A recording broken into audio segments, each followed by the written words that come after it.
السلام عليكم ورحمة الله وبركاته. الحمد لله رب العالمين، والعاقبة المحمودة للمتقين، ولا عدوان إلا على الظالمين، وأشهد أن لا إله إلا الله، وأشهد أن محمدا عبده ورسوله. اللهم صل عليه وعلى آله وأصحابه وسلم يا ربي تسليما كثيرا.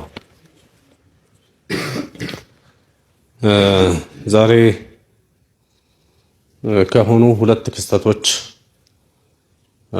አንስተን እነዛን እንድናስታውሳቸው ነው የአላህ መልእክተኛ ሰለላሁ ዐለይሂ ወሰለም እንደዚሁ ባለ ሌሊት ከሌሊቱ ዝናብ ዘንቦ የተወሰነ ዝናብ በታየበት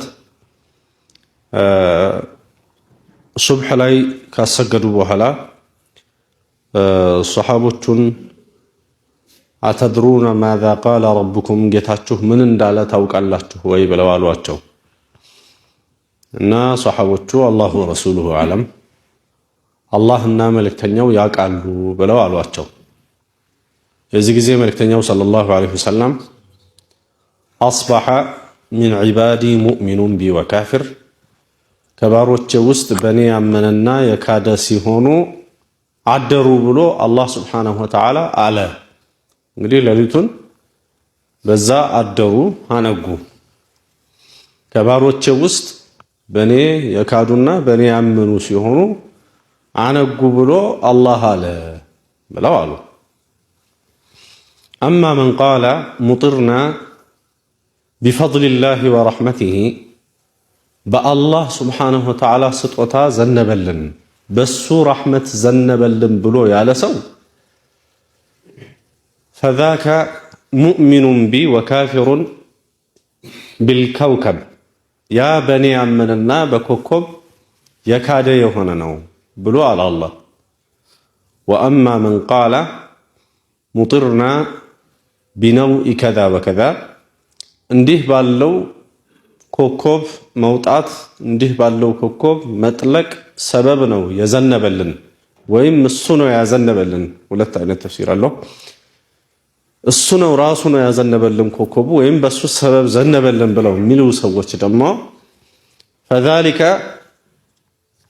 ካፊሩን ቢ ሙእሚኑን ቢልከውከብ ያ በኔ የካደና በኮከብ ያመነ ነው ሲል አላሁ ተባረከ ወተዓላ ተናገረ ይላል። እንግዲህ የተለያዩ የሆኑ የአላህን ፈድሎች የአላህን ረሕመቶች በተመለከተ ዝናብን የመሰለ ዝናብ የአላህ ረሕመት ነው። ወደ አላህ ሱብሓነሁ ወተዓላ የሚያስጠጋ ሰው አለ፣ በዛው ልክ ደግሞ ከአላህ ውጭ ወዳለ የሚያስጠጋ አለ ማለት ነው።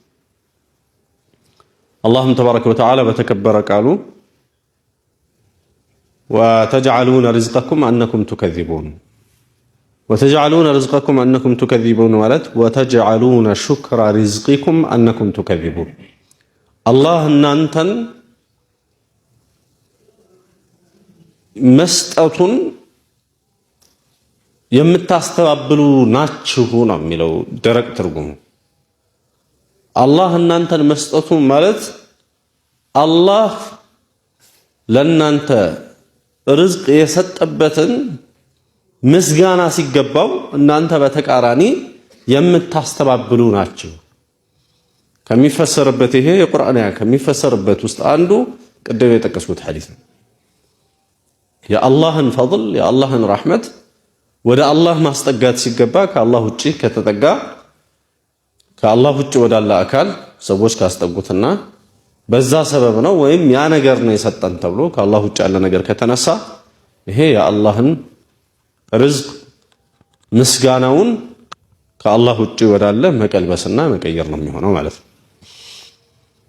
ስለዚህም አላህ ተባረከ ወተዓላ እሱ ምስጋና የተገባው ይሁን። አልሐምዱሊላህ ረቢል ዓለሚን። ይሄ የዚህ አይነቱ ኒዕማ ጊዜ ታውቃላችሁ፣ ዝናብ በየቦታው አስቸጋሪ ሐለት ነው ያለው። ዱዓም ማድረግ ያለብን ነው እያንዳንዳችን። አላህ ተፈጥሮን አላህ አሳምሮ ፈጥሮታል። ሁሉም በጊዜው ሲሆን ኒዕማ ነው፣ ያለ ጊዜው ሲሆን አዛብ ነው። እንደምታውቁት ዝናብ በጊዜው ሲሆን ጸጋ ነው። ያለ ጊዜው ደግሞ ልክ ምርቱ ከደረሰ በኋላ ዝናቡ ቢወርድ መሰለን ሙሲባ ነው እና በጊዜው ጊዜውን ጠብቆ መዝነቡ እጅግ አስፈላጊ ነው። ማንም ሰው ከአላህ ረሕመት ከዝናብ ከመሰለ የአላህ ረሕመት ሊብቃቃ አይችልም። ሁሉ ነገር የምታየው ነገር ሁሉ ህይወቱ ያለው ውሃ ላይ ነው የሚመሰረተው።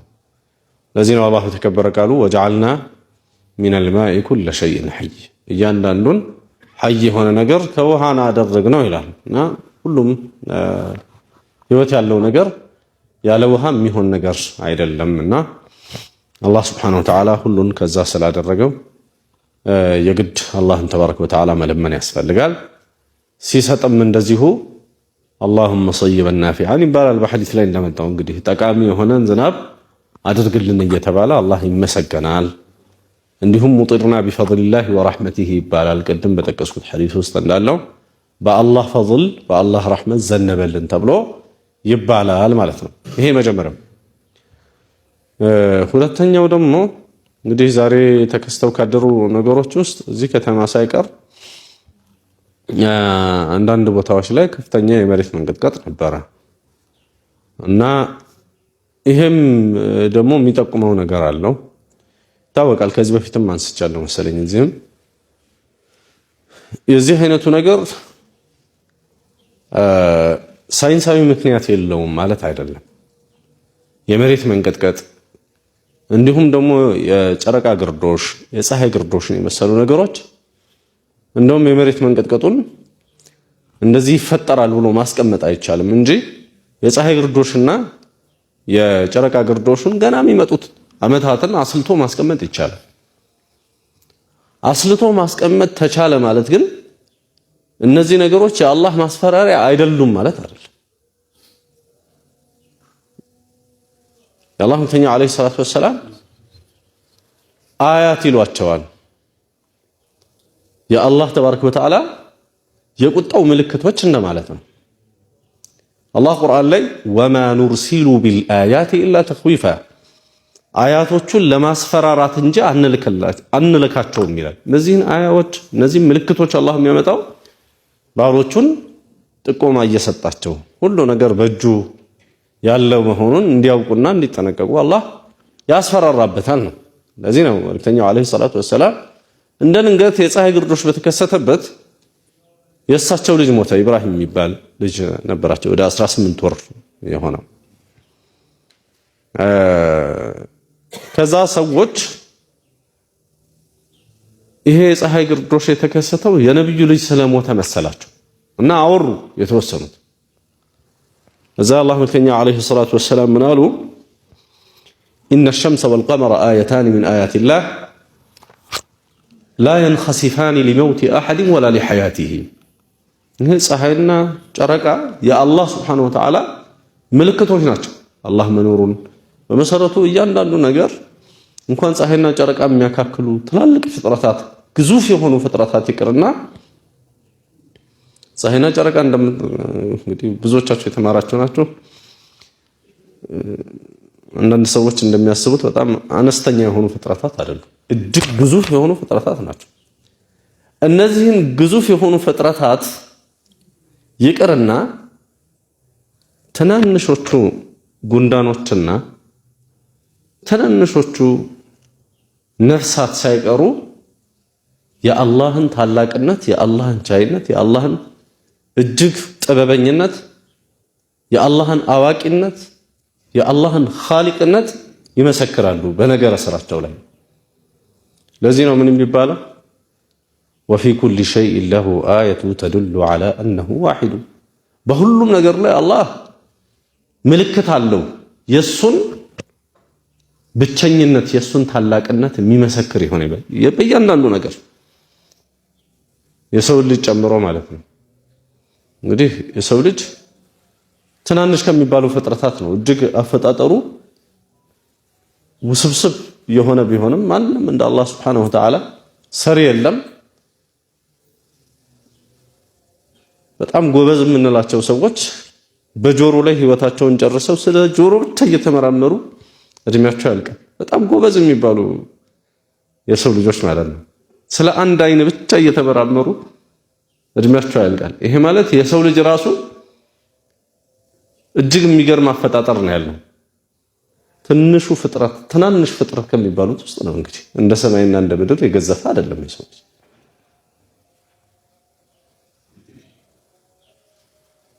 ለዚህ ነው አላህ የሰው ልጅ እንኳን ወፊ አንፉሲኩም አፈላ ትብصሩን በራሳችሁ እንኳን አትመለከቱም ይላል። እሱም የአላህ ተአምር ነው። እያንዳንዱ ነገር ፍጥረታት ሁሉ የአላህ ተአምሮች ናቸው። ሐዲሱ ላይ መልእክተኛው ዓለይሂ ሰላቱ ወሰላም ፀሐይና ጨረቃ የአላህ ምልክቶች ናቸው። የአላህን ታላቅነት፣ የአላህን አዋቂነት፣ የአላህን ጥበበኝነት ያሳያሉ። እንደዚህ ደግሞ በሚጋረዱበት ጊዜ አላህ መቆጣቱን አላህ በባሮቹ ላይ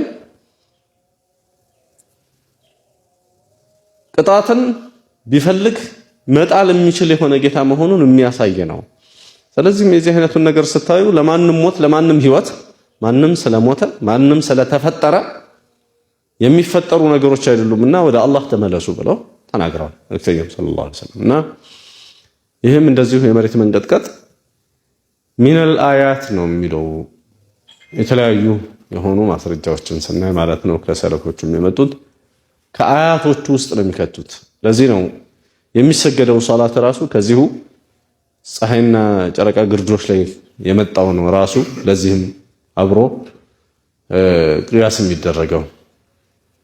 ስለዚህ እነዚህ ነገሮች ወደ አላህ የበለጠ እንድንመለስ መቼም ኩፋሮቹ አሉ አይደለም ወይ ከአላህ ሙሉ ለሙሉ ጀርባ የሰጡ የባሰባቸው በጣም ሙጅሪም የሆኑ ሰዎች አሉ አይደለም ወይ?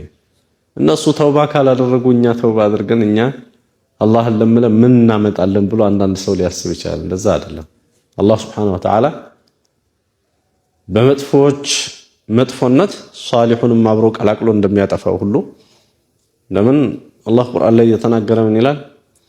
ወተቁ ፊትነተን ላ ቱሲበነ الذين ظلموا منكم خاصة ከእናንተ ውስጥ የበደሉትን ብቻ ነጥሎ የማያጠፋውን ፊትና ተጠንቀቁት ይላል። ይሄ ማለት በምድር ላይ የሚሰሩ ወንጀሎች ካሉ ሷሊሖቹንም አብሮ አላህ ያጠፋና እነሱ በስራቸው ይነጠላሉ የቂያማ ቀን። ዛሬ ግን አብረው ይጠፋሉ በመጥፎች ሰበብ። ይሄ እንዳለው ሁሉ በጥሩዎች ሰበብ ደግሞ አላህ Subhanahu Wa Ta'ala መጥፎችንም የሚያቆይበታል። ሐታ በሐዲስ ላይ ሰዎች መስጂድ ላይ ቁጭ ብለው የአላህን ዚክር እያደረጉ ወደ አላህ Subhanahu Wa Ta'ala መላእክቶቹ ሷሊህ የሆኑ ሰዎች እንደዚህ የአላህ መሳጅዶች ውስጥ የአላህን ዚክር እየዘከሩ የአላህን ቁርአን እየቀሩ እንደዚህ ያገኘናቸው ብለው ሲሉ አላህ እንደማራቸው ሲናገሩ ከነሱ ውስጥ አላህ እንደማራቸው ሲነግራቸው ከነሱ ውስጥ ግን ከነሱ ያልሆነ ሰው አለ ብለው ይላሉ ይላል። አላህ ምንድነው የሚላቸው የዚህ ጊዜ?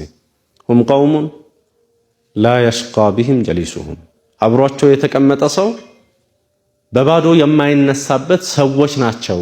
እንግዲህ የነሱ ሷሊህነት ለሱም ተረፈ ማለት ነው። ያብሮ ለሆነው ሰው ተረፈ። አላህ በተቃራኒው ምን ያደርጋል ማለት ነው?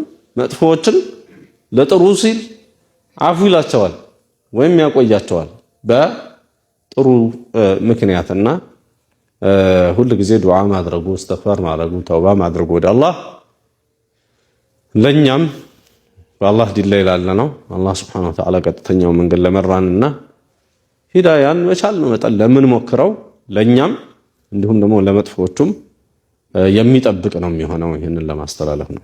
ሰላም አለይኩም ወራህመቱላህ